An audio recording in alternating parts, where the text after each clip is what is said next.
I say, Jimmy Henchman on the phone, he wanna holler at you. Suge say, where you at, little You sure could run fast, you little punk. So at this time, I realized something going on. Jimmy tells him, yeah, you caught me slipping, but you didn't catch me. He said, I sent you one message already. He like, yeah, you know, I sent you one message. He said, but I ain't giving you no more chances.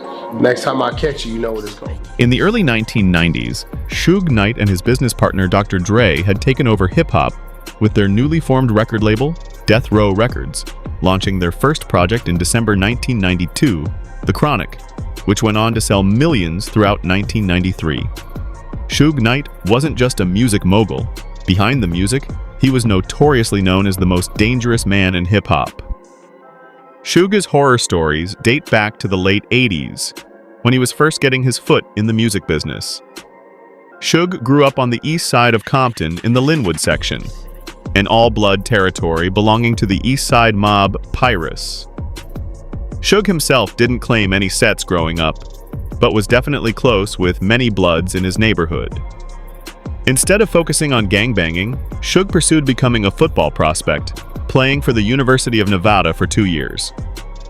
After going unselected in the 1987 NFL Draft, he was offered a contract with the San Francisco 49ers, but after an altercation that summer, where Suge shot a friend during an argument, the offer was retracted.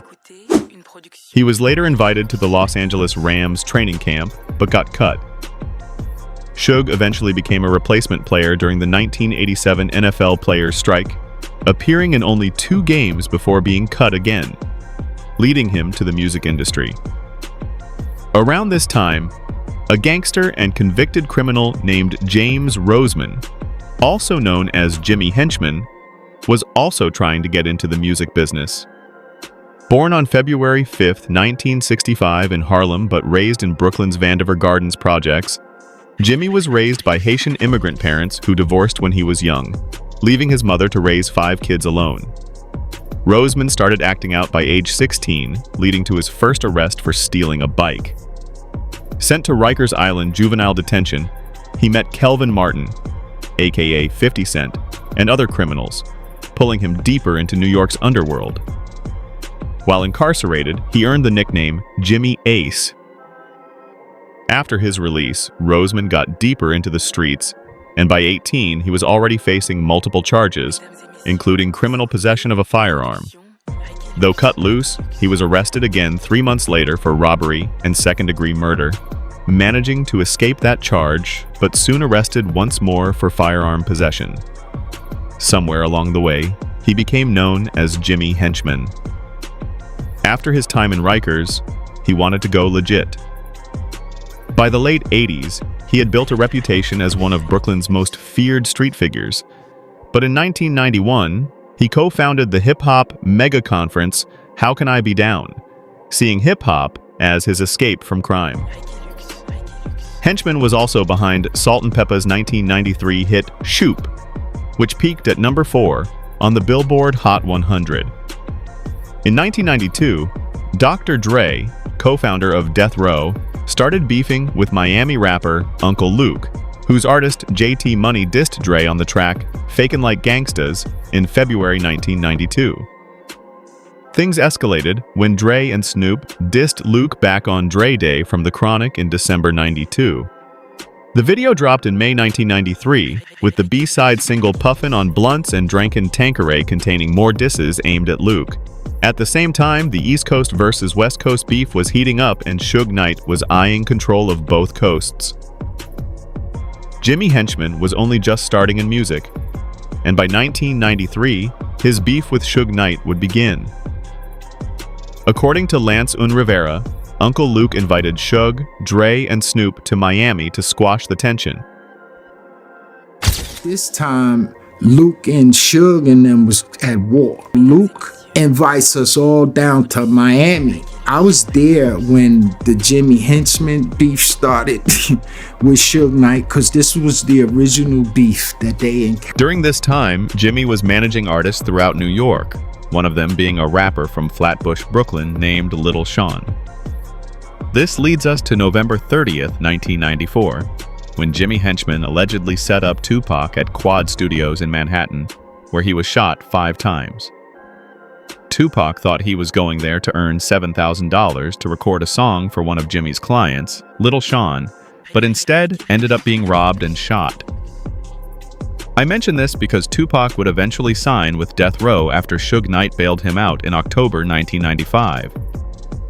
The two became very close, and Tupac wanted revenge on the people who shot him. This put Suge Knight in direct conflict with Jimmy Henchman, as the two already had bad blood from their 1993 meeting in Miami. Around this time, Jimmy Henchman formed his own rap management company called Henchman Entertainment, and he was getting closer with more New York artists like Biggie and Junior Mafia, who had appeared alongside Little Sean on the track Don Perignon. Earlier that year, on July 20th, 1995, in the music video, you can clearly see Henchman Entertainment shirts being worn. Jimmy was rubbing salt in Tupac's wounds, knowing that Pac was furious with him for allegedly setting him up. It was believed that Jimmy wanted to teach Tupac a lesson after Pac publicly disrespected New York street legend Haitian Jack on live TV during his assault trial. By the summer of 1996, Tupac was working on his album, originally called The Don Killuminati, The 3-Day Theory, under the stage name Machiavelli the Don. On July 8, 1996, Tupac recorded a track called Against All Odds, where he famously dissed Jimmy Henchman and promised payback for the Quad Studios shooting. The track would be released posthumously on November 5, 1996, on the Don Killuminati, The 7-Day Theory.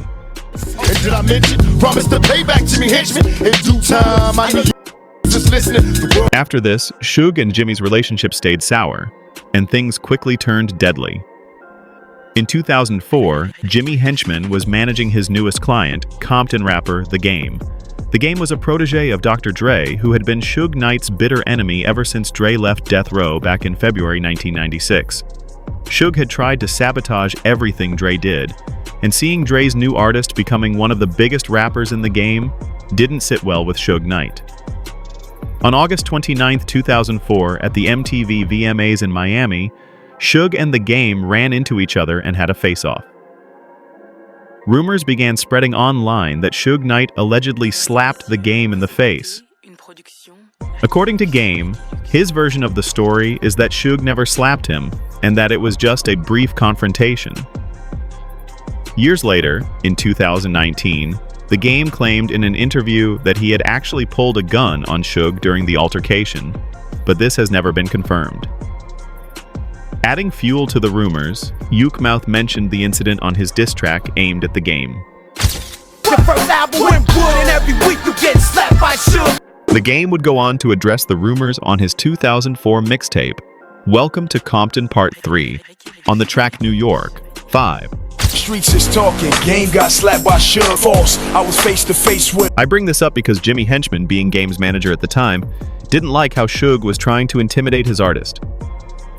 Jimmy also didn't like how Suge was bullying Dre, especially after reports surfaced that Suge Knight may have played a role in the altercation at the 2004 Vibe Awards in November, where Dr. Dre was assaulted. Jimmy didn't like how Suge ruined the Vibe Awards, which would be strike 2 for Suge in Jimmy's book. The next year, in 2005, another incident would occur, this time in LA.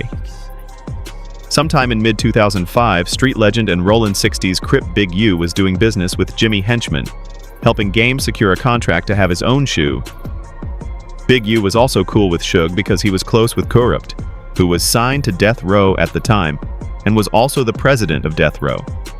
According to Big U, in an interview with The Breakfast Club, he met Jimmy Henchman at a restaurant to discuss Game's shoe contract, and a run-in with Suge Knight occurred. I got out of prison 6 months before Suge. Me and Suge hooked up. The first money I ever made in hip-hop, I made doing Game's shoe contract with Jimmy Henchman, so I meet Jimmy through Henry Black. Now I'm naive to hip-hop, so Jimmy's coming to meet me because he heard of me coming home. Jimmy comes and meets me at the restaurant, and I'll never forget this. He got on all white, black and white, and he got a bad chick with him. This dude looked like Miami Vice. Right when he's walking into the restaurant, Suge is pulling up in the back with about 15 cars.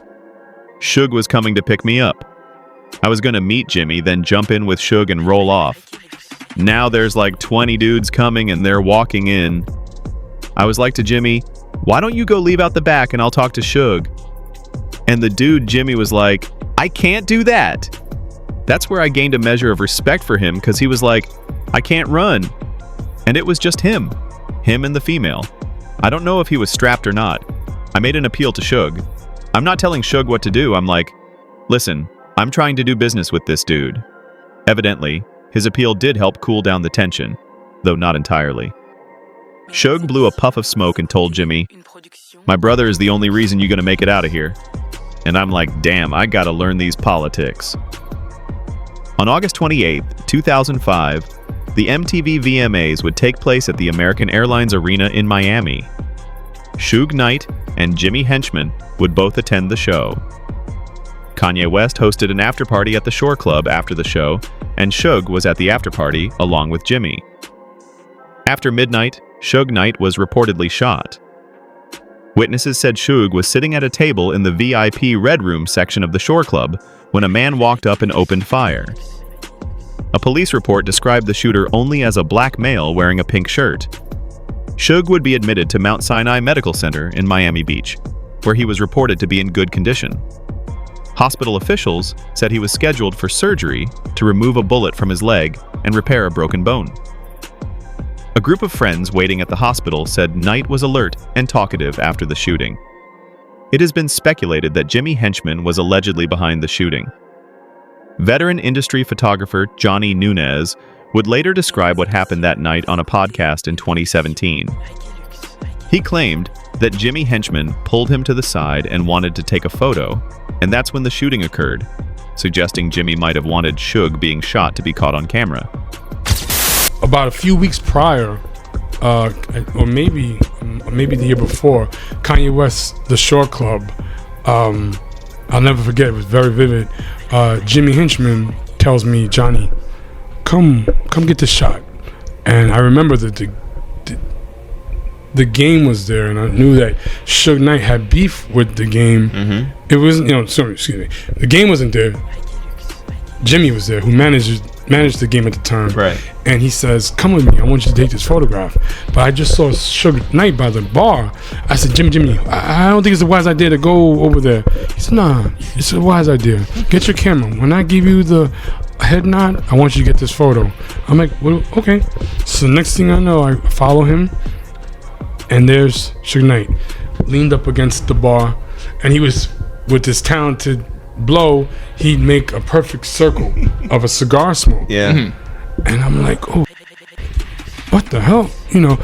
So next thing you know, I saw Suge inhale, and when he exhaled, he blew out a perfect circular ring of smoke right into Jimmy's face.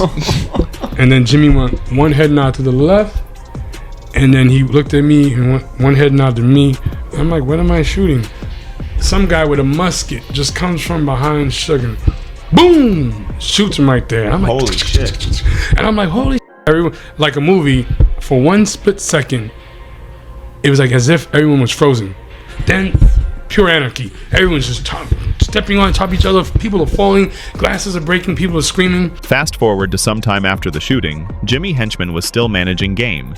And around this time, another aspiring music mogul, Wack 100, would be introduced to Game.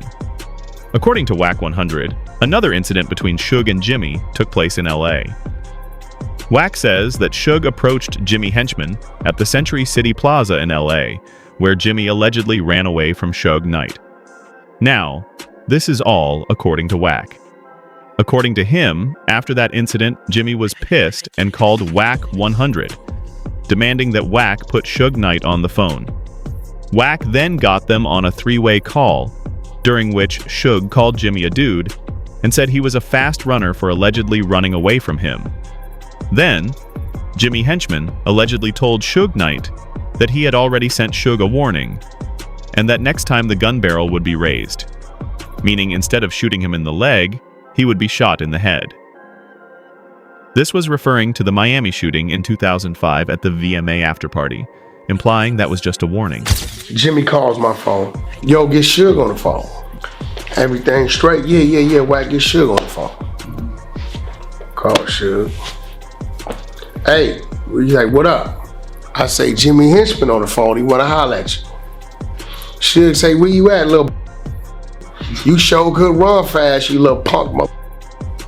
So at this time, I realized something going on. Jimmy tells him, yeah, you caught me slipping, but you didn't catch me. He said, I sent you one message already.